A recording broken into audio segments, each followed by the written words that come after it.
कृष्णा कृष्णा कृष्णा हरे हरे, हरे राम राम राम हरे हरे।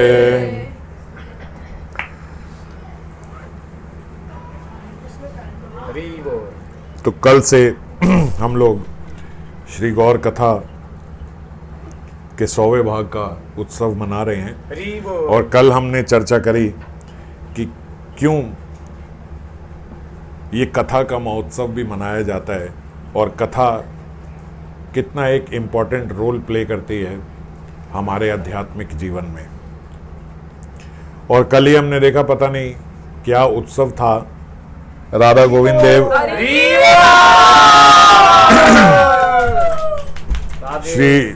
श्री राधा गोविंद देव मंदिर में जयपुर में भी एक उत्सव था कल।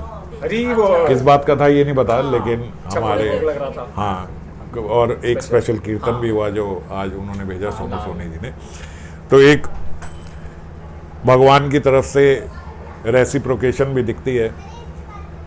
और आज लोकनाथ गोस्वामी महाराज जी का तिरुभाव दिवस भी है। ये तो हम पहले चर्चा कर ही चुके हैं कि गोस्वामी वर्ग के सबके आविर्भाव से ज़्यादा महत्वपूर्ण तिरुभाव दिवस है, क्योंकि तिरुभाव दिवस में वो भगवान के नित्य लोक में, भगवान की नित्य लीलाओं में शामिल हुए। 8 प्रमुख मंजरियाँ हैं, जिनमें से एक मंजूलाली मंजरी है जो यहाँ पे लोकनाथ गोस्वामी महाराज के स्वरूप में आए। गौर कथा में उनका एक बड़ा महत्वपूर्ण योगदान है, इसलिए आज मैं और ज़रूरी उनकी थोड़ी चर्चा कर रहा हूँ। चैतन्य चरितामृत में बहुत कुछ जो इनपुट्स हैं वो लोकनाथ गोस्वामी महाराज ने दिए, परंतु आप देखोगे चैतन्य चरितामृत में कहीं पे भी लोकनाथ गोस्वामी महाराज का नाम नहीं है, क्योंकि लोकनाथ गोस्वामी महाराज ने कृष्णदास कविराज गोस्वामी को स्ट्रिक्टली मना किया था कि मेरा नाम नहीं आना चाहिए। ये हमारे गोस्वामी वर्ग की, हमारे आचार्यों की ये विनम्रता है, ये स्तर है। कोई चैतन्य चरितामृत कोटि का शास्त्र लिखा जा रहा हो तो हर व्यक्ति, कोई भी भक्त चाहेगा कि भाई अगर यश नहीं भी चाहता होगा तो भी सोचेगा कि मेरे आध्यात्मिक उन्नति के लिए बड़ा महत्वपूर्ण है कि भक्त मेरा एक बार नाम ले लेंगे तो मेरा कल्याण हो जाएगा। विनम्रता में भी कोई ये सोचेगा। और चैतन्य चरितामृत जिसमें भगवान की लीलाओं का अनंत समय तक गान होगा, उसमें अगर कहीं दास का नाम आ जाए तो भगवान के साथ मेरा भी एक संबंध हमेशा रहेगा, क्योंकि शास्त्र भी भगवान का एक प्रकार से लोक ही है जिसमें भगवान शब्द रूप में रहते हैं।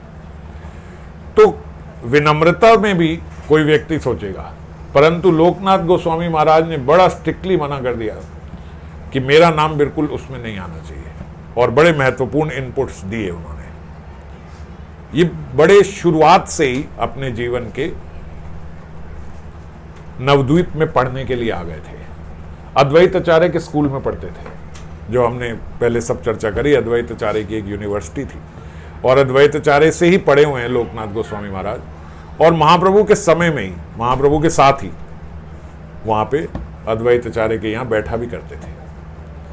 यद्यपि महाप्रभु जो हैं वो तो अलग यूनिवर्सिटी में पढ़ते थे, गौरीदास जी के, गंगादास जी के, लेकिन अद्वैत आचार्य के यहाँ तो वो जाते ही रहते थे, रोज श्रीमन महाप्रभु जाते थे। तो लोकनाथ गोस्वामी महाराज उनसे पढ़ते थे, और क्योंकि उनके फेवरेट शिष्य थे तो अद्वैत आचार्य ने उनको दीक्षा भी दी, लोकनाथ गोस्वामी महाराज को। और बड़े शुरुआत में ही श्रीमन महाप्रभु जब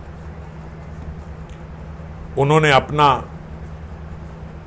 ये विद्या विलास खत्म करके जब अपना भक्त स्वरूप उजागर किया श्रीमन महाप्रभु ने, बिल्कुल उसी समय सबको ये भी पता लगा कि ये स्वयं भगवान ही है नवद्वीप में, इस प्रकार की भगवान ने अपनी लीला करी। तो जो भगवान ने थोड़ी भगवतीय लीला भगवान से हुई आवेश में, उसी समय लोकनाथ गोस्वामी महाराज को भगवान ने आज्ञा दी कि आप अब यहाँ से वृंदावन चले जाओ और वृंदावन जाके स्थलियों को ढूंढो। वृंदावन लुप्त हो गया है, आप वहाँ जाओ वहां स्थलियों को ढूंढो और मेरा आपके साथ मिलन वहीं पे होगा। लोकनाथ गोस्वामी महाराज भी बड़े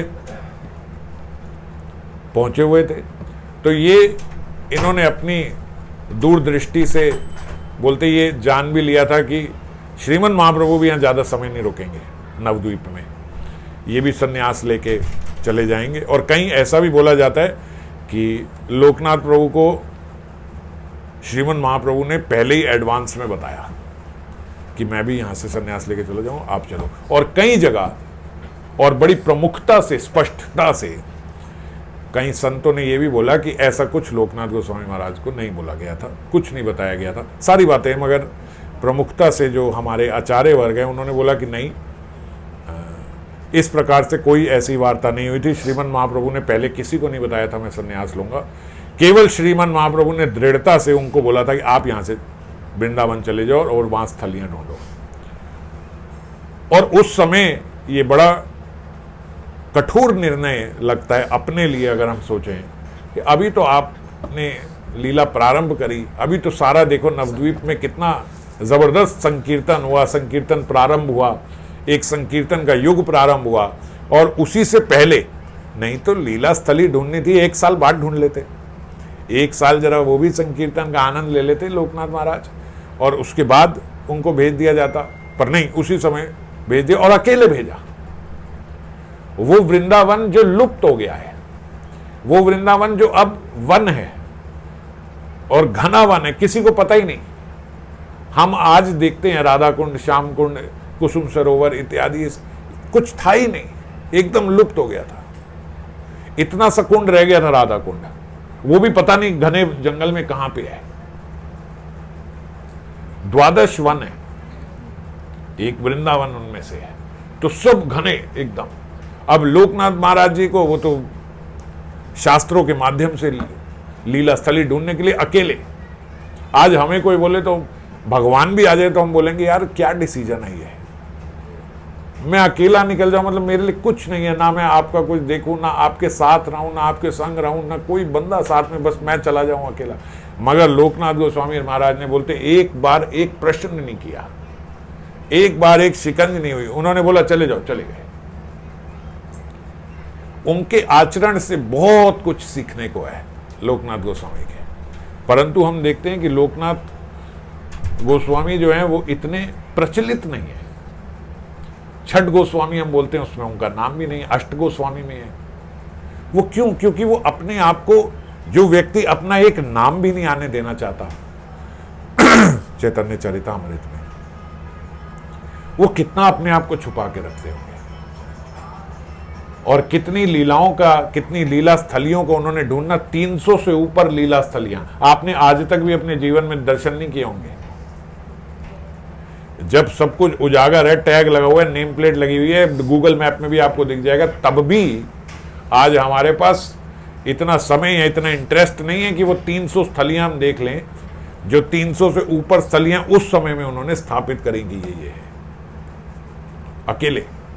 फिर बाद में उनके भूगर्भ गोस्वामी, उनके कंपेनियन उनको मिले, फिर भूगर्भ गोस्वामी के साथ उनकी दोस्ती हुई, उनके साथ भी फिर उन्होंने ढूंढा, और एकमात्र एक शिष्य था उनका, श्री नरोत्तम दास ठाकुर जी, और वो भी सब जानते हैं कि किस प्रकार शिष्य बने।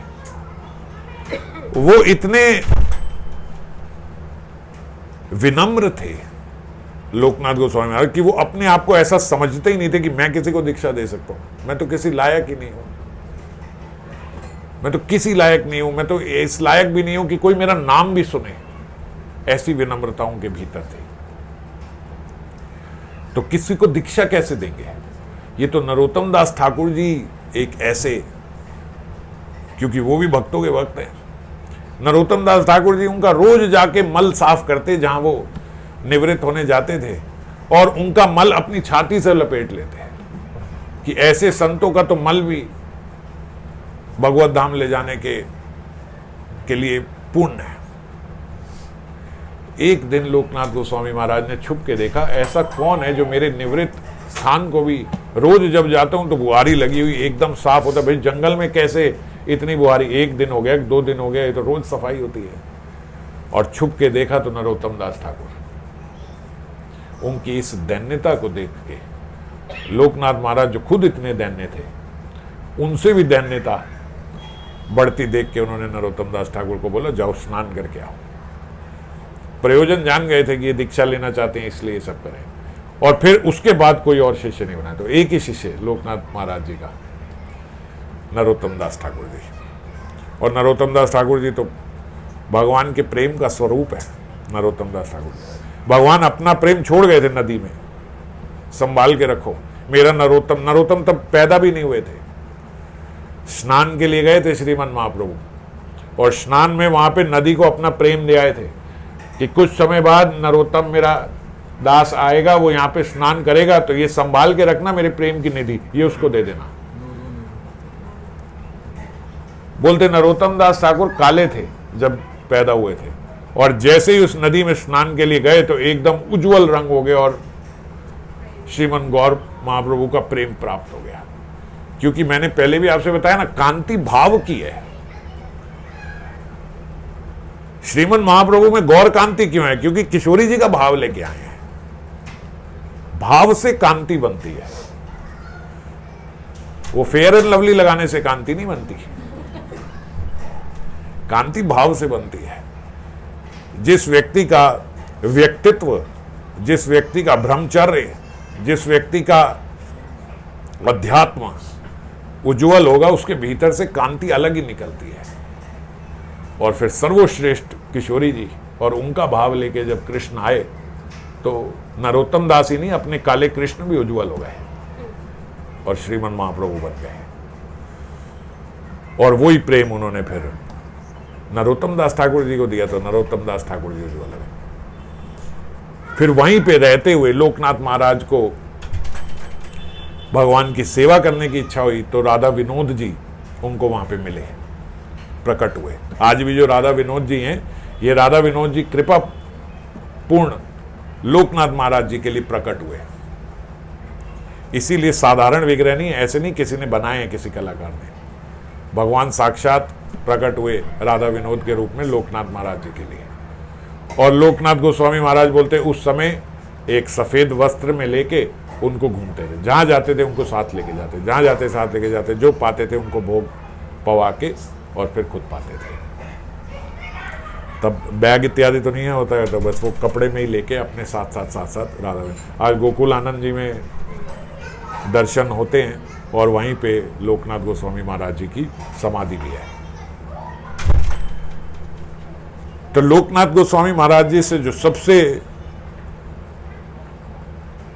अधिक, ऐसे तो बहुत सारे गुण हैं, पर जो सबसे बड़ा गुण उनसे सीखने का है, हालांकि दैन्यता उनकी, उसका कोई हिसाब ही नहीं है उनके जैसी दैन्यता, पर उनकी जो शरणागति थी उसका शास्त्रों में उज्जवल शब्दों से वर्णन किया जाता है लोकनाथ गोस्वामी महाराज जी का। अगर शरणागति की कई बात आती है तो लोकनाथ गोस्वामी महाराज जी का भी वर्णन जरूर आता है कि ऐसी शरणागति होनी चाहिए। श्रीमन महाप्रभु से कोई प्रश्न नहीं कि मेरे साथ ऐसा क्यों। और फिर श्रीमन महाप्रभु जब वृंदावन आने वाले थे तो वो थोड़ा इधर उधर लीलाएं ढूंढ रहे थे, जैसे राधा कुंड गोवर्धन, वो तो पूरे ब्रज में ढूंढते थे।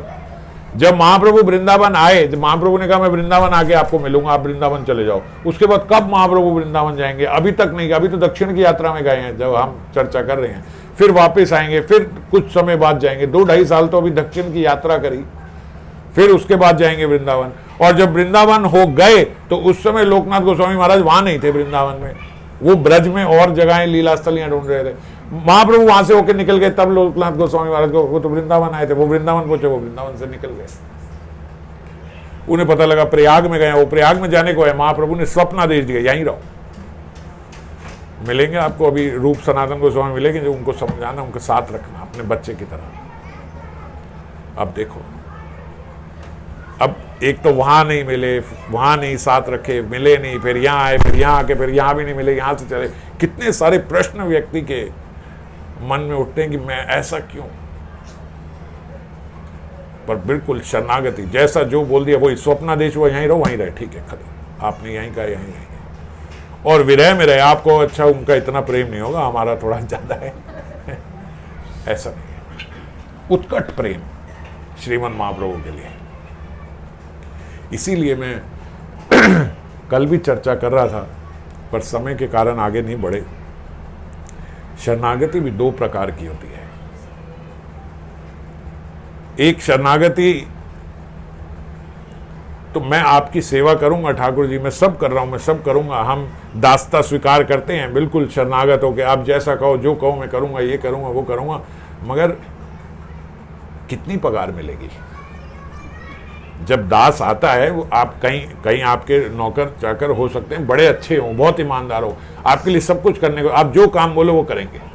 ऐसे कहीं होते हैं ना, भाई ये हमारा बचपन से हमारे साथ है, इसको तो जो बोलो करेगा, इसको बोलो गाड़ी चलाओ ड्राइवर बन जाएगा, इसको बोलो रात को बैठना है, हम यहाँ नहीं है चौकीदार बन जाएगा, इसको बोलो रोटी बना देगा रसोईया बन जाएगा, इसको बोलो झाड़ू लगा दे झाड़ू लगा, सब कर लेता है। हमें संडे को मालिश करानी, हम इसको बोल देते भाई तेल लगा के मालिश कर, सब नाई भी है हमारे लिए। मगर महीने के आखिरी में तो वो भी पगार मांगता है कि नहीं मांगता? आपको नहीं भाई पगार नहीं है तो बचपन से हमारे साथ है भाई, फिर नहीं, फिर आप रसोइये से भी हाथ धो दोगे, ड्राइवर से भी हाथ धो दोगे, चौकीदार से भी, वो सबरे चले जाएंगे ना भाई, नहीं ये बात नहीं हुई। तो जब हम ये भी देख रहे हैं कि बड़ा ईमानदार है, बचपन से हमारे साथ है, लेकिन रिश्तेदारी फिर आखिरी में लेन देन की आ जाती है। तो इसी प्रकार से हम लोग जब भगवान का भजन करते हैं, भगवान की भक्ति करते हैं, और अंत में कुछ नहीं तो भगवान मेरे ये अनर्थ काट दो। मैं अभी वो छोटी मोटी वो तो डिजायर्स की बात ही नहीं कर रहा हूं मैं, और बिल्कुल उचले स्तर पे आ रहा हूं जहां आपका जो प्रश्न आएगा कि इतना तो बोल सकते हैं ना, ये तो नहीं मांग रहे भाई गाड़ी दे दो, घर दे दो, ये दे दो, वो दे दो, मगर भगवान मेरा ये आखिरी जन्म हो, कम से कम मेरे सारे अनर्थ काट दो। ये भी पगार है, ये भी मांगना है। आप मांग तो रहे हो ना, आपने एक शॉट में अपने सारे अनर्थ खत्म करने को बोल दिया। वो एक पहले सुना करते थे, वो एक गाना ऐसे आता था, बस ये हो ये हो ये हो, बस इतना सा ख्वाब है। वो पूरे गाने में उन्होंने चांद तारे तोड़ लाओ, बस इतना सा ख्वाब है,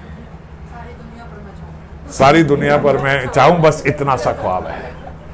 तो इसी प्रकार से हम लोगों के भैया ये इतनी गाड़ी नहीं, वो नहीं, वो नहीं, वो नहीं मांगे, सबसे टॉप की चीज मांगे भैया, सारे अनर्थी खत्म कर दो मेरे, सारे पाप नष्ट कर दो मेरे, बस इतना सा, बस। जैसे वो बैंक में चेक के आगे अब 100 करोड़ लिख दो, लेकिन लास्ट में ओनली लिखना, ओनली। तो ऐसे ही वो बस इतना सा ख्वाब है, बस हमारा क्या, बस आप मेरे सारे नर्थ कर दो। आप भगवान को बुद्धू बना रहे हो क्या? वो नहीं समझ रहे, ये नहीं चाहिए, आपसे बेटर है जो गाड़ी वाड़ी मांग रहा है, वो छोटा मांग रहा है, आप तो मांग रहे हो बस सारे मेरे सारे, ये मेरा आखिरी जन्म, अच्छा बस इतना कर दो बस। वाह भाई वाह, आपके सारे पाप आके भगवान साफ कर दे, सब वो कर दे, सारी सफाई वो करे, आप अपना मस्ती से इंद्र तृप्ति करते रहो और वो पीछे सफाई करते रहे, हम मल बिखेरते रहे और वो सफाई करते रहे, बस इतनी सी तो करना आपने। तो जो भी मांगा, जो हमें लगता है ये तो आध्यात्मिक डिजायर है मेरी, ऐसा मानते हैं ना हम, भैया हमने भौतिक कुछ नहीं मांगा, आध्यात्मिक मांगा है ना। आप भौतिक ही मांग रहे हो, आप प्रेम मांगो, भगवान मेरा आपके प्रति प्रेम हो। शरणागति वो होती है, आपने जो देना है दो, आपने जो लेना है ले जाओ, कोई बात नहीं। वो एक जगह एक संत ने भक्तमाल में लिखा है, वो घर हुआ दास हूं। घर हुआ दास मतलब जो घर में रहने वाला दास है। इसीलिए कई जगह यह बोला जाता है, हे भगवान मेरी आप में निष्ठा ऐसी हो जैसे दासी पुत्र की होती है। दासी पुत्र क्यों बोला जाता है? बोले आपके घर में जो दास दासी हैं वो तो पगार लेते हैं, पर मान लो आपके घर में ही रहने वाला है, एक चौकीदार एक नौकर आपके घर ही रहता है, अब उसका बच्चा भी हो गया, जैसे दासी है वो एक कोई मेड है, अब उसका बच्चा भी हो गया, तो बीच बीच में आप बच्चे को भी बोल देते जा बेटा ये जाके यहाँ से जरा ब्रेड ले आ, जा बेटा जरा ये काम कर दे वो कर। लेकिन वो दासी पुत्र अलग से पगार नहीं लेता, पगार दास दासी की है, उसके बच्चे की नहीं है, लेकिन बच्चे से आप काम ले लेते हो, भाई जा ये भी कर ला ये भी कर ला। तो इसीलिए ये बात शास्त्र में बोली गई कि मेरी आपके प्रति ऐसी श्रद्धा हो, ऐसे रखो जैसे दासी पुत्र रहता है। आपका दासी पुत्र, दास दासी नहीं, वो तो पगार ले लेते हैं। दासी पुत्र बचपन से ही वो वहां पे रहा है, बचपन से उसे यही पता है भाई ये मालिक हैं जो ये बोले वो करना है, वो पगार के लिए नहीं कर रहा, उसके स्वभाव में आ चुके, क्योंकि उसने बचपन से ही ये देखा है ना, मेरे मम्मी पापा भी इनकी सेवा करते हैं, भाई यही करना होता है, स्वाभाविक है उसके लिए, ऐसी निष्ठा हो। तो शरणागति इसलिए दो प्रकार की है। एक तो घर के हुए, भैया बैठे हैं, यहीं बैठे हैं, आपको जो करना करो, जो लेना ले लो, जो सेवा चाहिए जो करना करो। अब वो घर पे बैठा है, आप उसको बोलो अरे भाई झाड़ू लगा दो, अच्छा झाड़ू लगा दो। अब सुबह से लेके शाम तक कोई काम नहीं है तो खाली बैठा है, सुबह से लेके शाम तक खाली बैठा है। अब खाली बैठा, कोई काम नहीं है तो वहीं बैठा है। अच्छा, आप अगर बोलो कि भैया मैंने ये किया, जरा मालिक एक थोड़ा घर मेरे को भी ले दो, घर ले दो। अब जब यहां रहेगा तो साथ रहेगा, जब घर लेके देंगे तो कैसा घर लेके दोगे अपने नौकर को?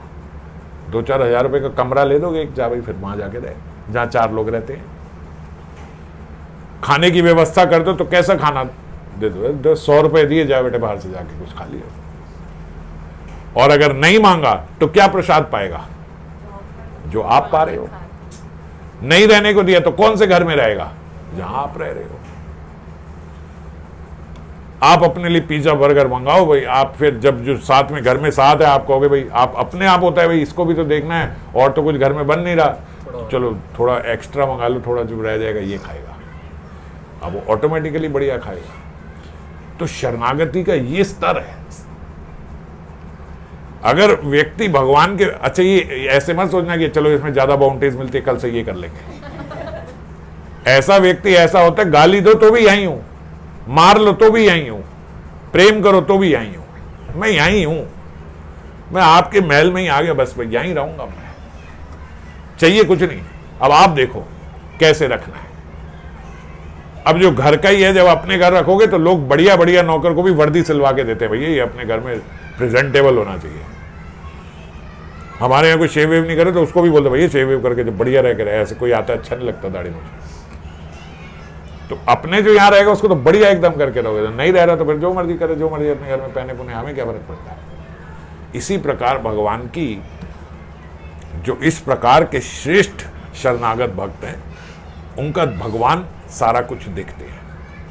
ये कैसा खाएगा, ये कैसा पिएगा, ये कैसे रहेगा, वो सब वो देख रहे हैं। आप चिंता मत करो, मेरे साथ तो ऐसा हो गया, मेरे साथ तो ये हो रहा है, मेरे, आपको चिंता मत करो, वो देख रहे हैं, आप उनके निरीक्षण में हो। सबसे महत्वपूर्ण बात यह, आप भगवान के निरीक्षण में हो। कुछ खराब भी हो रहा है, आपको खराब लग रहा है, भगवान देख रहे हैं क्या सही कर रहे हैं, वो देख रहे हैं। आपकी टांग टूटी, सर्जरी करानी पड़ेगी, चीरा लगवाना पड़ेगा, आपके फोड़ा हो गया, वो आपको दर्द हो रही है क्योंकि आपको पता नहीं है, वो देख रहे हैं, वो सही कर रहे हैं। आपके सारे अनर्थ काटने के लिए वो देख रहे हैं।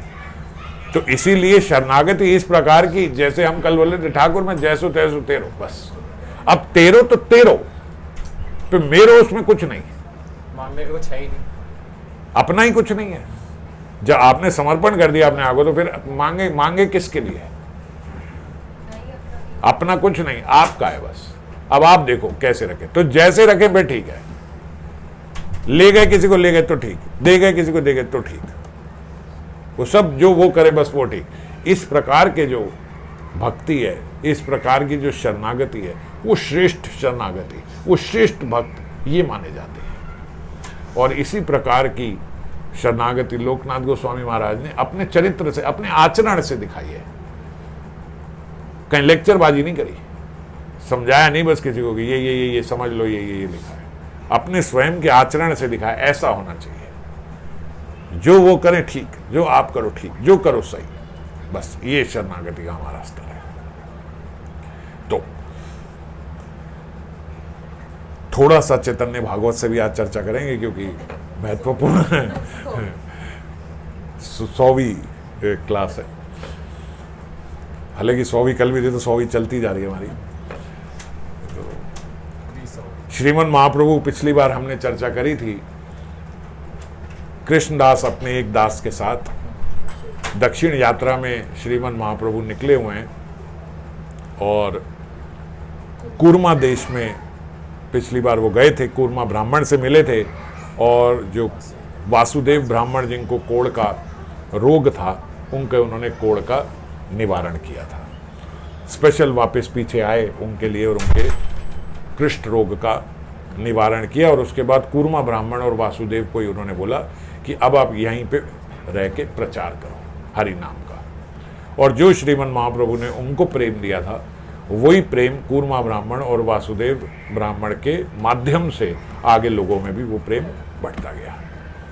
वासुदेव ब्राह्मण को भी, जैसे अभी हमने नरोत्तम दास ठाकुर जी की बात करी, जब भगवान ने उनको आलिंगन किया तो उनका कृष्ण रोग खत्म होके और उनके अंदर भी वही उज्जवल कांति वासुदेव ब्राह्मण के अंदर आ गई। और उसी भगवान की उस कांति के प्रभाव से, भगवान के उस प्रेम के प्रभाव से, उस भाव गंगा से उन्होंने आगे कई लोगों को, कई प्रदेशों को, कई गांवों को आगे आगे आगे आगे तारा। इसको बोलते संक्रमण। सही रूप से ऐसे प्रेम संक्रमित होता था कि ये कोरोना की स्पीड तो 1/100 भी नहीं है उसके आगे, जैसे प्रेम संक्रमित होता था उस समय। और आज भी अगर कोई श्रीमन महाप्रभु का भाव ले हरि नाम करके कथा के साथ, तो वही संक्रमण उनसे भी आगे फैलेगा, फैलता है, ये हमने देखा भी है। कहीं कहीं संतों के प्रवचन में बैठ के बिल्कुल ऐसा लगा है जैसे कोई भक्ति पिला रहा है, जैसे घुट जा रहे हैं अंदर। अपने पर्सनल एक्सपीरियंस बता रहा हूँ, सच में, मतलब ऐसा लगा कि आज यहाँ बैठ के जैसे अंदर डाल दी किसी ने भक्ति। ऐसा उनका प्रभाव होता है उनके समक्ष बैठने से, उनके दर्शन करने से। तो वो वही कृपा पात्र हैं श्रीमन महाप्रभु के, जैसे ये वासुदेव और कूर्मा ब्राह्मण हुए। उसके बाद श्रीमन महाप्रभु आगे तिरुपति जी गए।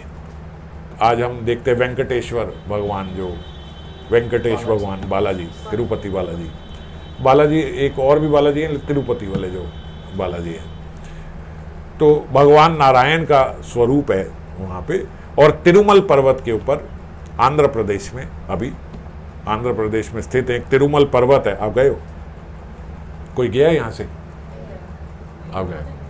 तो वो तिरुमल पर्वत के ऊपर मंदिर बना हुआ है और वहीं पे उनकी अपनी बस है मंदिर की, प्रशासन की, जो वो लेके जाती है। और मंदिर भी बड़ी सुंदर रथ की शेप में है।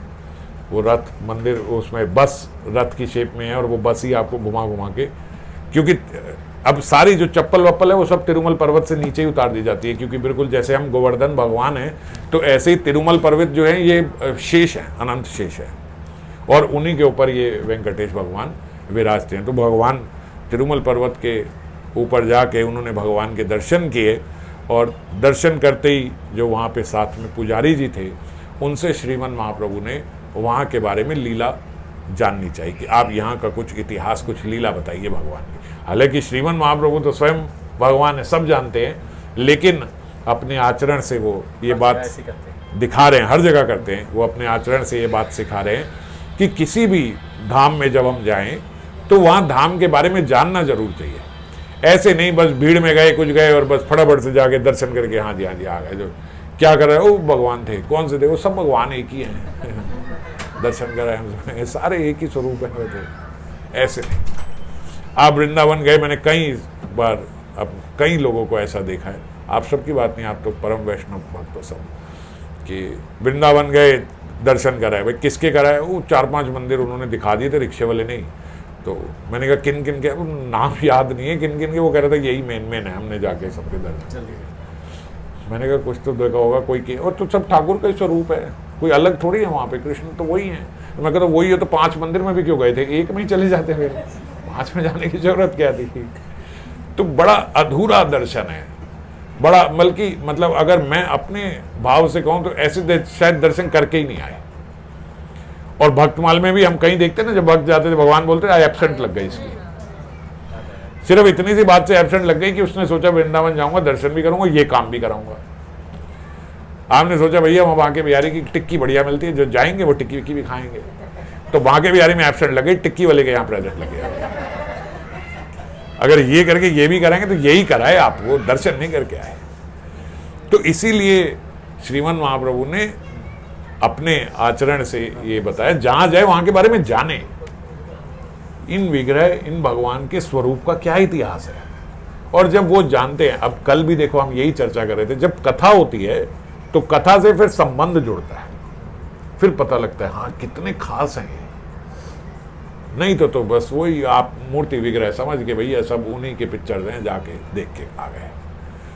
और सबसे बढ़िया वृंदावन में क्या लगा, वो बांके बिहारी के वहां जो चीले बनाता है ना, वो जरूर खा के आना।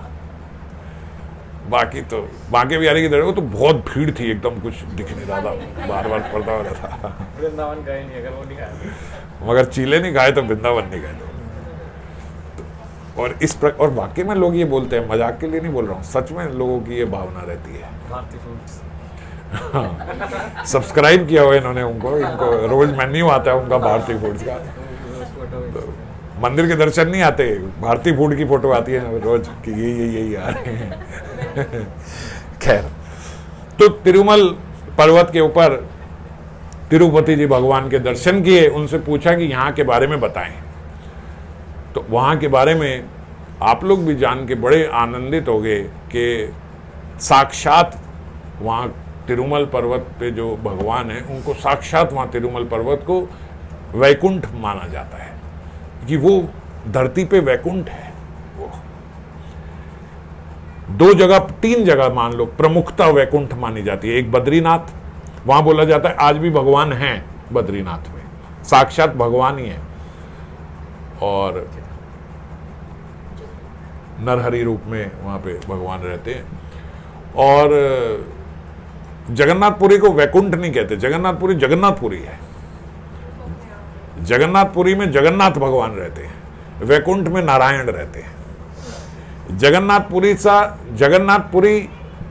एक मिनट समझो, जगन्नाथ जी का नाम लिया तो 1 मिनट के लिए बीच में, भगवान का वैकुंठ जो ऊपर है वो नीचे वही वैकुंठ है, तो इसलिए बोलते कि भाई ये वही लोक है जो भगवान का है। वो भगवान ऊपर नारायण स्वरूप में है, वही तिरुपति जी है, जो ऊपर है वही है ना। गोवर्धन के साक्षात जो कृष्ण है यही है। जगन्नाथ जी कौन है? जगन्नाथ जी यही है, जो यही है, जो ऊपर है यही नहीं है, वो यही है। इतनी बड़ी बात है। जगन्नाथ जी ये नहीं है, वो जो ऊपर जगन्नाथ जी है वो ही बस साक्षात, अरे यही जगन्नाथ जी है, ऊपर कोई नहीं बने, जगन्नाथ जी यही है। वो बने ही हैं, यही है। ऊपर बोलते होंगे कि ये वाले जगन्नाथ जी वही हैं जो नीचे है। ये वही जगन्नाथ जी है जो नीचे जगन्नाथपुरी में बैठे, ये बोला जाएगा तो ये सही होगा अगर ऐसा बोला जाए तो। मगर ऐसा बोलना गलत होगा कि ये वो जगन्नाथ जी वही वाले यहां बैठे। ये हैं जगन्नाथ जी, क्योंकि यहीं बने हैं जगन्नाथ जी। जगन्नाथ जी वैकुंठ में नहीं है, वैकुंठ में नहीं बने, वो यहां बने हैं, यही है, यही उनका लोक है। हाँ, एक जगन्नाथ जी है जो उल्टे ऊपर वाले बोलते होंगे भाई वही जगन्नाथ जी है, नीचे पूरी वाले यही जगन्नाथ जी है यहाँ पे। इसीलिए जगन्नाथ प्रसाद, जगन्नाथ बहुत स्पेशल है। तो वैकुंठ की बात करें तो वैकुंठ बोलते 3, बद्रीनाथ जी, ये तिरुमल पर्वत, और तीसरा रंग जी, वो रंगदेव जी का भी आएगा, रंगम क्षेत्र उसको बोलते हैं। अभी वहां भी भगवान जाएंगे तो वहां के बारे में भी फिर चर्चा करेंगे। तो उन्होंने वहां पे पुजारी से पूछा कि भाई पुजारी जी आप मेरे को यहाँ के बारे में कुछ इतिहास बताए। तो उन्होंने बोला ये तो साक्षात वैकुंठ है। कैसे? बोलते एक बारी सप्त ऋषि यज्ञ करने बैठे तो पूर्ण आहुति जो है वो तो भगवान को दी जाती है। तो सप्त ऋषियों ने बोला भाई ये पूर्ण आहुति किसको दें? कौन भगवान है? ब्रह्मा भगवान है, विष्णु भगवान है, महेश भगवान है। हमने तो तीनों का सुना है, ब्रह्मा विष्णु महेश। आज लाइफ जितनी सिंप्लीफाई कर दी है संतों ने हमारे लिए। हाँ जी, हम तो बोलते थे 1 लाख कृष्ण, ईश्वर कृष्ण आर संभृत्या। तब ऐसे नहीं था, कंफ्यूजन थी तब। कौन है? ब्रह्मा विष्णु महेश तीनों है। तो ठीक है, भृगु महाराज ने कहा कोई बात नहीं, ये भीड़ आप मेरे को तो मैं देख लूंगा, मैं जाके देख के आता हूं कौन है। ब्रह्मा जी के लोक में पहुंचे देखने के लिए। ब्रह्मा जी अपना सरस्वती जी के साथ और इधर उधर सब बातें कर रहे थे। भृगु जी आगे खड़े हो गए, उन्होंने देखा नहीं। भृगु जी ने जोर के 2-3 बार लात मारी, स्टैंडर्ड अटेंशन। ब्रह्मा जी ने ध्यान नहीं दिया। भृगु जी ने बोला महाराज हरि बोल। भृगु जी आए हैं। हाँ बेटा आए, कोई बात नहीं, बैठ जाओ, आओ बैठो। अब ब्रह्मा जी को उन्होंने बोला कि ऐसा है, आपके यहाँ तो मैं बैठने आया नहीं। क्यों? बोलते सारा रजोगुण से पूरे के पूरे लिप्त हो आप, और आपका स्थान भी रजोगुणी। मैं आपके यहाँ रजोगुणी वाले स्थान में बैठूंगा नहीं। मैं भी एक बहुत बड़ा ऋषि हूँ, ये ऐसे वैसे स्थान पे मैं बैठता नहीं हूँ। ब्रह्मा जी को बोलते क्रोध आया कि बच्चे जैसा है तो मेरा, और इस प्रकार बात कर रहा है मेरे से। बोलते जैसे ही ब्रह्मा जी ने क्रोध में कुछ 2 शब्द बोले, भृगु जी कह सुनो, आज के बाद आपको श्राप देता हूँ, आपकी कोई पृथ्वी पे पूजा नहीं करेगा, मेरे को ऐसा बोलना तुमने, और भाग गए भृगु जी। और देखो आज ब्रह्मा जी की कहीं मंदिर नहीं है, कहीं पूजा नहीं होती। उसके बाद उन्होंने कहा शिव जी के पास जाता हूं, हरि बोल। और शिव जी के पास गए तो शिव जी अपना पार्वती जी के साथ बैठे थे और स्मरण में थे शिव जी। तो वहां भी जाके उन्होंने एक दो बार पैर छटपटाया कि भैया पता लगे कि भृगु आया है और कोई स्थान दे इत्यादि कुछ दे, नहीं हुआ। फिर जोर की उन्होंने ललकार करी कि भैया भृगु आए हैं। तो उनकी आंख खुली भगवान शिव की। भगवान शिव ने कहा अच्छा आओ बैठो। कहाँ बैठूं, तारे तो तमोगुण से लटे हुए हो तुम, कहाँ तुम्हारे पास बैठो, कहीं बैठने का स्थान है? क्या पाओगे महाराज, बैठो कुछ पाओ। बोले क्या पाऊं आपके यहाँ पे, खुद तो भांग धतूरा खाते हो और मेरे को बोलते हो पाने को, आपके यहाँ आके पाऊंगा। शिव जी को गुस्सा, हरि बोल। शिव जी को गुस्सा आई, उन्होंने त्रिशूल निकाल लिया साथ से। भैया तू बड़ा बोल रहा है, बच्चा सा है नहीं। वो बोलते भागते भागते उनको भी दे गए, तुम्हें श्राप देता हूं, आज के बाद तुम्हारी केवल लिंग रूप में पूजा होगी, जो फॉर्मलेस है, एकदम आकार नहीं है जिसका, तुम्हारे विग्रह की पूजा नहीं होगी। और भाग गए भृगु जी। शिव जी ने कहा बड़ा ऐसा है यार, अचानक से आया, खैर अपने स्मरण में चले गए। तो ब्रह्मा जी को भी एक श्राप दी थी, शिव जी को आज शिव जी के शिवलिंग में ही पूजा होती है। अब वही भृगु जो है फिर वैकुंठ पहुंचे तो वहां नारायण जो है, वहां लक्ष्मी जी उनके चरण दबा रही थी और वो लक्ष्मी जी के साथ अपना आराम से चरण दबाते दबाते नींद आ जाती है। भगवान विष्णु सो गए और लक्ष्मी जी चरण दबा रही थी। भृगु जी अपना दबे पांव वहां पे गए, देखा भाई मस्ती हो रही है इनकी। तो उन्होंने बोला ये क्या हो रहा भाई, वो ब्राह्मण आए हैं, वो ऋषि आए हैं और जो गृहस्थी हैं वो अपना आराम से लेटे हुए हैं, सो रहे हैं। वाह भाई वाह। गए और जोर की लात मारी विष्णु जी की छाती पे। सोने का समय है, ये गृहस्थी होके सो रहे हो। विष्णु खड़े हो गए, हाथ जोड़ गए, अरे अरे महाराज क्षमा करना, और मेरी तो असुरों से लड़ के मेरा जो वक्ष है वो तो एकदम पत्थर जैसा हो गया, आपके पाँव में कहीं चोट तो नहीं आ गई? आप बैठो, मैं आपके पद प्रक्षालन करता हूँ, यहाँ बैठा। अब भृगु महाराज ने देखा भैया ब्रह्मा जी को क्रोध आ गया, शिव जी को क्रोध आ गया, उनको तो 2-3 अपशब्द जान के बोले थे उन्होंने, उनको तो मैंने 2-3 अपशब्द बोले, उन्हें क्रोध आ गया। या विष्णु जी को तो इतने लात मार दी मैंने और इनको क्रोध नहीं आया। विष्णु जी ने कहा आपके पाँव में प्रहार हुआ होगा, कोई प्रहार से कुछ लग गई होगी, आओ आओ। मैं पद प्रक्षालन किया, खिलाया पिलाया, वो निकल गए। उन्होंने बोला सप्त ऋषियों को भैया पूरा डिसीजन हो गया है, जो विष्णु है वही परम भगवान है, परम आहुति उन्हीं को दी जानी चाहिए। अब ये फैसला करके भृगु महाराज तो वहां से आ गए, सप्त ऋषियों की भी कंफ्यूजन खत्म हो गई, उन्होंने वो किया। उधर लक्ष्मी जी नाराज हो गई। लक्ष्मी जी ने कहा भाई आपके अंदर कोई सेल्फ रिस्पेक्ट नाम की चीज है कि नहीं? भगवान हो, वो आए आपको लात मार के चले गए हैं और तुम और लात कहाँ मारी थी? एक तो मैं साथ बैठी हूँ, औरत साथ में, उनको ये भी नहीं है कि भाई इसकी बीवी साथ बैठी, और लात कहाँ मारी? आपके बाईं और वक्ष में तो मेरा स्थान है और वहीं मेरे स्थान पे वो लात मार के गए आपको, और तब भी आपने बर्दाश्त कर ली। भाई कोई आदमी इतना तो करेगा, भाई अपनी बीवी का जहां स्थान है वहां कोई लात मारे, तब तो आपको थोड़ा क्रोध दिखाना चाहिए था कि नहीं दिखाना चाहिए था? ठाकुर जी ने कहा बालक ही तो है, तुम क्यों ऐसे कहते हो? हमारा बच्चा ही तो है, आप उसकी माता हो, मैं पिता जैसा हूं उसका, वो बच्चा है। अब बच्चा तो कहीं भी लात मारता है, छोटे बच्चे के प्रहार का थोड़े ना बुरा मानते हैं। भृगु हमारा छोटा सा बच्चा है भैया, उसने कहीं मान दी, उसका थोड़े ना बुरा मानते हैं। छोटा बच्चा गुस्से में छटपटाहट में माँ बाप को मार देता है कई बार, तो हम आखिरी में देखते बेटे तेरे को लग जाएगी, माँ बाप यही कहते ना बेटे तेरे को लग जाएगी, ऐसे नहीं करते। बोलते आप ऐसे ही बालक समझो, नहीं आप क्या बालक के लिए मेरे से क्रोधित हो रहे? बोले नहीं, आपको सिलेक्शन करनी पड़ेगी, या भृगु या मैं। अगर आपने उसको कुछ नहीं कहा, कोई क्रोध नहीं दिखाया, कुछ नहीं किया, तो भैया मैं यहां नहीं रहूंगी। भगवान ने कही भाई देखो वो मेरे शरणागत है और मेरा भक्त है, अब मेरा एक नियम है, मैं भक्तों को तो त्याग नहीं सकता। बस यूं कहने की देर थी, लक्ष्मी जी ने कहा ठीक है, मेरे को समझ में आ गई। लक्ष्मी जी वो स्थान छोड़ के वैकुंठ छोड़ के चली गई, और वैकुंठ छोड़ के वो बोलते यहाँ पे कोल्हापुर में आके एक बालक रूप में एक पुरुष बालक रूप में उन्होंने अपना स्वरूप बदल के यहाँ पे आके कोल्हापुर में बैठ के साधना शुरू करी। अब थोड़े दिन में बोलते भैया वैकुंठ भी जो है वो भौतिक जगत का लोक लगने लग गया। क्यों? क्योंकि बोलते जब लक्ष्मी निकल गई वहां से, अब विष्णु क्या करेंगे? वो सारी समृद्धि तो निकल गई, समृद्धि तो सारी उन्होंने लक्ष्मी जी को, भैया तिजोरी की चाबी तो सब लक्ष्मी जी के पास है। लक्ष्मी आवे तो वहां की सारी ऐश्वर्य, वो बोल धीरे धीरे धीरे धीरे वैकुंठ का ऐश्वर्य खत्म हो गया, धीरे धीरे भगवान की कांति भी खत्म होने लगी, वो लक्ष्मी जी के वियोग में रहे। तो ब्रह्मा और शिव जी ने कहा ठाकुर जी ये क्या होगा? बोले आप चिंता मत करो, मैं उन्हें ढूंढ के लाऊंगा।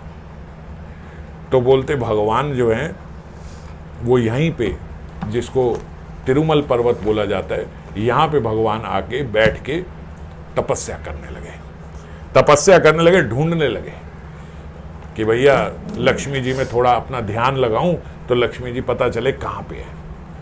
और उधर लक्ष्मी जी जो है वो थे, वहाँ कोल्हापुर में उन्होंने 2-3 असुर थे वहाँ कोल्हापुर में, उन असुरों का भी संहार किया और उसके बाद अपने वो स्वरूप खत्म कर दिया जो स्वरूप से वो वहाँ आई थी।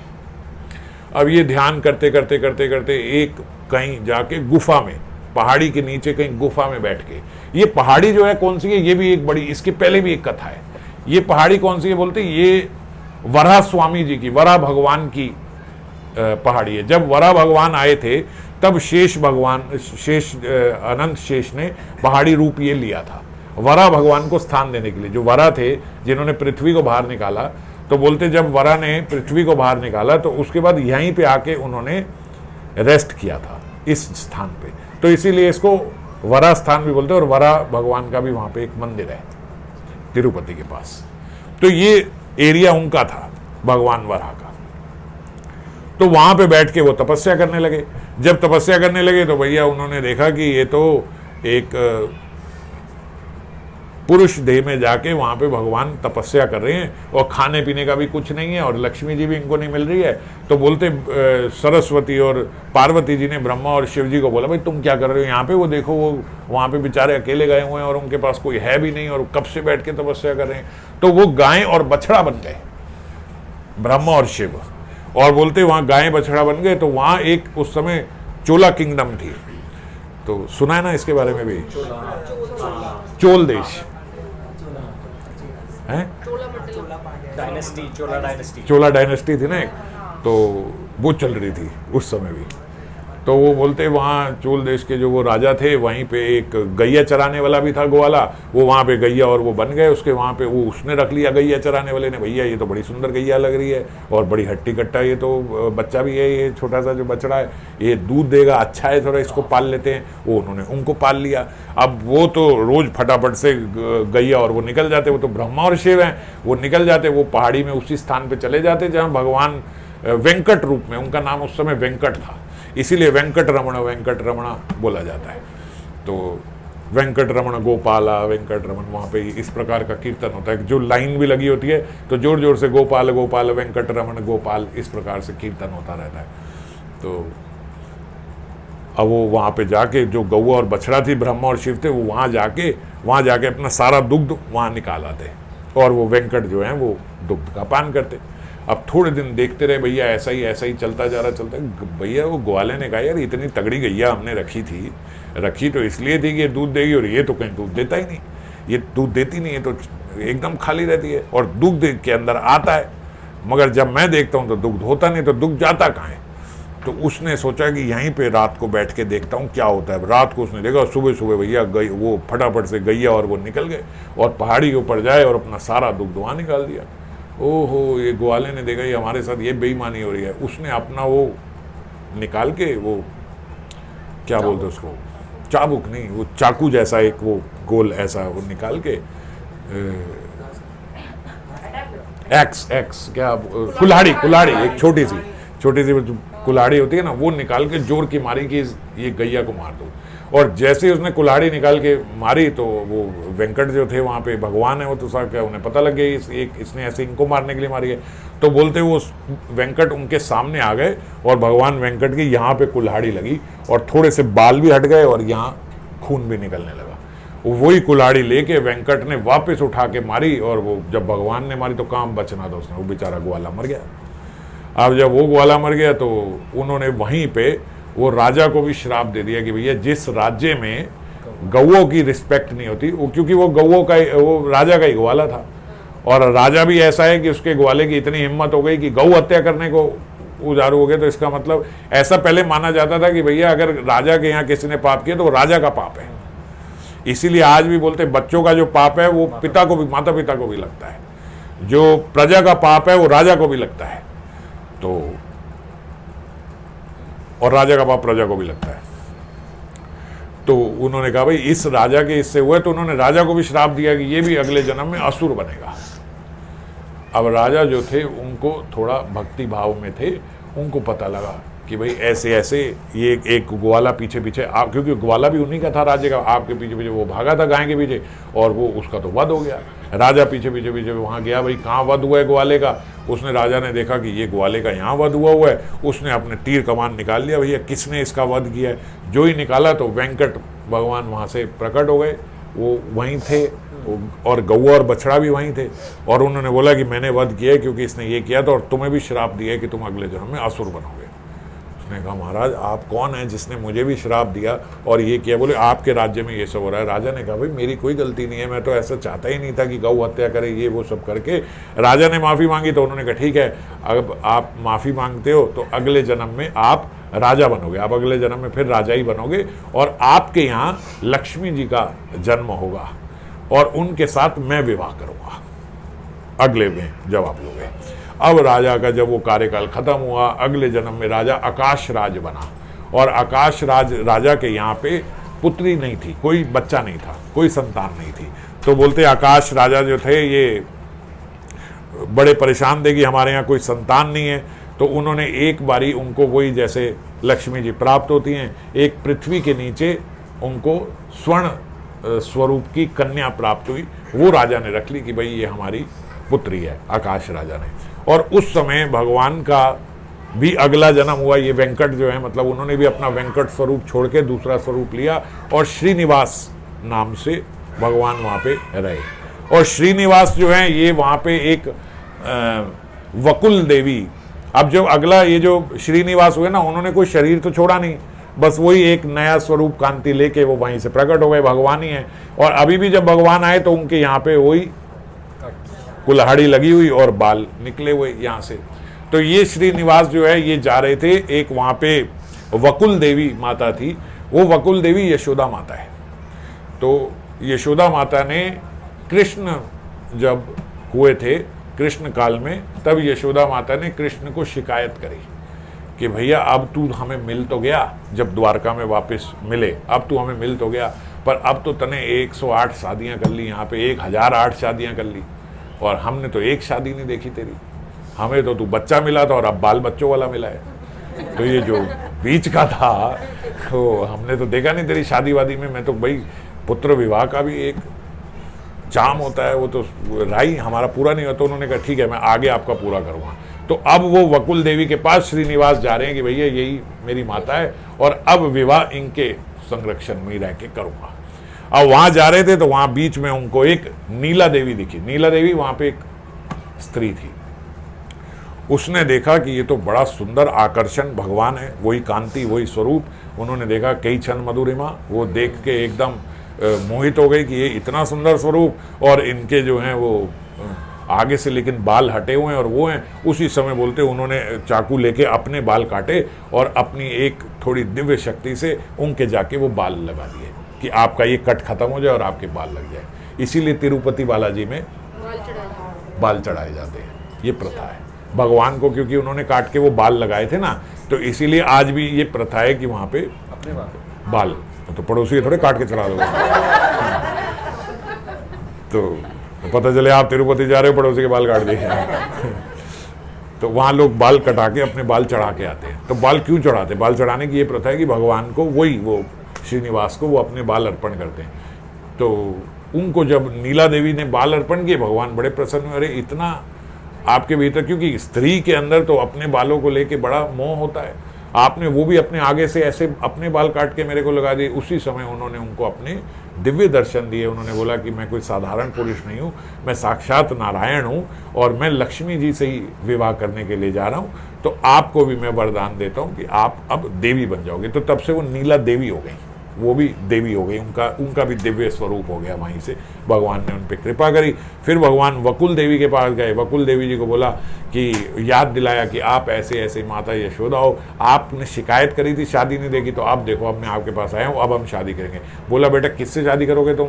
बोले वो जो आकाश राज की कन्या है ना पद्मावती, उससे शादी करूँ। वो पद्मावती लक्ष्मी, उनका नाम उन्होंने पद्मावती रखा जो लक्ष्मी मिली, उनसे मेरा विवाह होगा। बोले बच्चे हम तो महागरीब हैं, मैं भी इतनी गरीब हूँ, तू भी हूँ, वो आकाश राजा क्यों भाई हमारे से शादी करेगा? बोले वो माता मैं देख लूँगा, आप उसकी चिंता मत करो।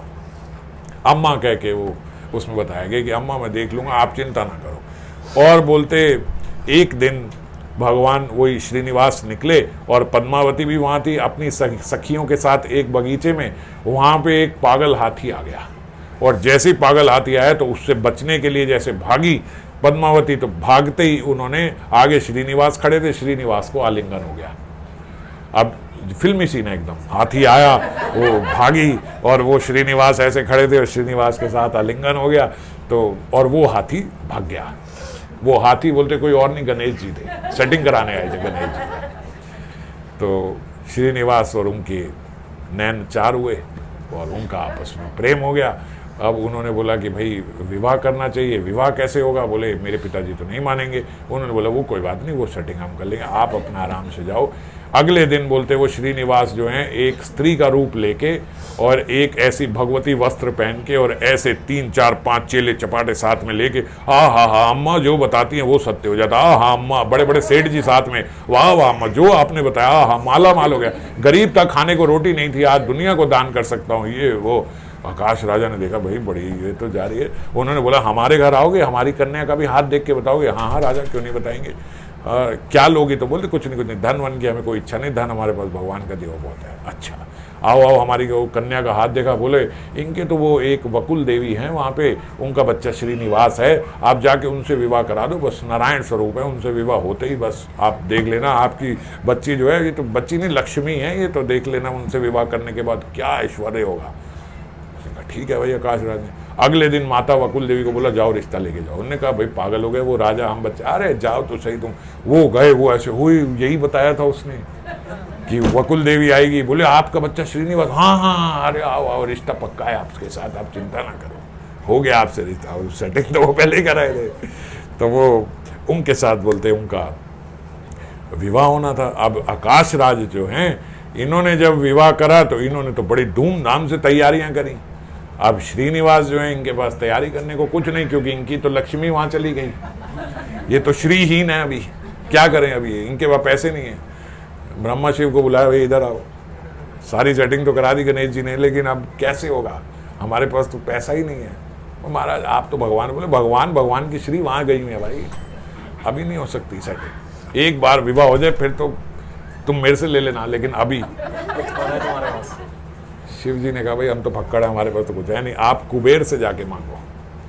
तो बोलते कुबेर से लोन लिया भगवान ने, पेपर साइन करे शिव जी के सामने कुबेर से, और भगवान शिव को साक्षी मान के कुबेर को बोला कि आप मुझे अभी लोन दे दो और कलयुग के अंत तक मेरी इंस्टॉलमेंट्स बना देना, EMI till the end of कलयुग, 5-10 साल की नहीं, एंड ऑफ कलयुग तक मैं आपको किस्तें देता रहूंगा और माला माल रहोगे आप कलयुग के अंत तक, अभी आप मेरे को लोन दे दो। तो कुबेर ने बोलते लोन दिया। ये सत्य घटनाएं हैं, आज भी तिरुमल मंदिर, वहां तिरुपति मंदिर से किस्त जाती है वहां पे कुबेर के मंदिर में, कुबेर जी के मंदिर में। और कुबेर जी के जब वहां पे साल में एक बार यात्रा निकलती है तो तिरुपति मंदिर के द्वार बंद कर दिए जाते हैं, शर्म से ऐसे हो जाते भैया अभी पूरे पैसे नहीं है इनके पास देने के लिए, साहूकार है। तो कुबेर से लोन लिया, शिव जी को साक्षी करा। अब जब कुबेर से लोन लिया तो भैया आकाश राज से भी ऊपर धन हो गया। आकाश राज को लगा वो औरत बिल्कुल सत्य बोल रही थी, तो शादी करने की देर तो हमसे अमीर हो गया ये। अब उन्होंने जब विवाह कर लिया तो विवाह करते ही तो अब तो समृद्धि कई गुना मल्टीप्लाई हो गई, क्योंकि अब तो लक्ष्मी जी आ गई, साक्षात वापस आ गई लक्ष्मी जी। अब तो बोलते यहीं पे वैकुंठ सा ऐश्वर्य हो गया उनका। अब उनको पता लगा आकाश राज को कि भैया ये कोई साधारण नहीं है, ये हमारे घर लक्ष्मी ने जन्म लिया था और ये तो साक्षात भगवान है। अब तो सब जो बकुल देवी थी उन्होंने भी बताया ये तो हमारा पुत्र कोई साधारण पुत्र थोड़ी है, ये तो विष्णु है, ये तो नारायण है, और आपकी पुत्री भी कोई साधारण, हाँ हमारी कोई जन्मदी पुत्री भी नहीं है, ये तो हमें मिली थी। बोले साक्षात लक्ष्मी है वो। ओह, तो उनको आकाशराज को पता लगा। अब थोड़े समय में उन्होंने बोला अच्छा भाई ठीक है, हम अपने लोक को अब जा रहे हैं, भैया आपने विवाह तो कर दिया। वो बोलते नहीं नहीं नहीं, एक चीज़ मैं आपसे ज़रूर मांगूंगा। उसने बोला, भगवान ने बोला हाँ मांगो देंगे। बोले दोगे? हाँ दोगे, हाँ पक्का देंगे। बोलो, बोले दोगे? बोले हाँ पक्का दे। बोले कोई बात नहीं, मैं 3 बार पूछ रहा था, पक्का हो जाओ कि एक बार आप दोगे। तो बोले हमें एक ही चीज़ चाहिए भैया, आप घर जवाई हो जाओ। भगवान ने कहा भाई ये बड़ा वक्ता पड़ गया, तो हम वहाँ से आए थे वैकुंठ से, लक्ष्मी पहले लक्ष्मी जी आ गई, लक्ष्मी को जेल ले आए, अब तुम लक्ष्मी जी के पिताजी बन गए भैया, यहाँ हमें देखते। तो भगवान ने उस समय बोलते, उस समय ये वेंकट स्वरूप जो अभी ये जो तिरुपति स्वरूप है, भगवान ने कहा हम एक विग्रह स्वरूप में यहाँ पे रह जाएंगे और बाकी हम वैकुंठ चले जाएंगे। तो ये हमारे जो विग्रह हैं, जैसे वो गौरीदास पंडित जी के थे, भगवान ने कहा ये विग्रह में और मेरे में कोई भेद नहीं है, ये मैं ही हूँ, मैं विग्रह स्वरूप में यहाँ पे रहूँगा। और इसीलिए आज भी आप देखो तो पूरे वर्ल्ड में सबसे रिचेस्ट टेम्पल जो है वो तिरुपति है, और इतना अमीर है तिरुपति मंदिर कि तिरुपति मंदिर वहाँ पे सरकार को लोन देता है। दक्षिण भारत में सरकार ने लोन लिया हुआ है तिरुपति मंदिर से, गवर्नमेंट को लोन देते हैं शीशे के। वहां पे जो डोनेशन बॉक्स हैं वो शीशे के हैं, अंदर 100-150 आदमी बैठता है जो नोट गिनती कर रहा है, 100-150 व्यक्ति, और शीशे की दीवारें हैं, सब देख सकते हो आप। इतना धन, जैसे आप यहाँ मंडी में जाते हो तो देखते हो ना भाई आलू प्याज की, वो पैसों के ढेर लगे हुए हैं, और 100 आदमी लगातार गिने जा रहा है। 150 सीए हैं वहां पे तिरुपति मंदिर के, सीए चार्टेड अकाउंटेंट 150 जो हिसाब रखते हैं सारा कि यहाँ का कितना पैसा कहाँ इन्वेस्ट होगा, कौन सी गवर्नमेंट को कितना लोन दिया हुआ, कितनी किस्त आ रही है, और एक किस्त उनकी जाती है कुबेर जी को खुद भी लोन लिया हुआ है, वो कुबेर जी को भी जाते हैं। बहुत समृद्ध मंदिर, तो बोलते साक्षात वैकुंठ है वो। तो श्रीमन महाप्रभु ने वहाँ दर्शन किए, वहाँ की सारी लीला कथा सुनी, उन्हीं के माध्यम से हमें भी पता लगा कि भाई तिरुपति भगवान भी साक्षात भगवत स्वरूप है, साक्षात भगवान है, साक्षात नारायण है। कोई ऐसी कोई मूर्ति कोई वो नहीं है कि जिनकी पूजा और ये साक्षात भगवान है। और फिर वहाँ से प्रणाम करके परिक्रमा करके वहाँ तिरुमल पर्वत की भगवान वहाँ से निकले, फिर आगे मदुरई गए, फिर मदुरई की भी आगे थोड़ी लंबी कथा है, अगली बार फिर वो चर्चा करेंगे। जय राम।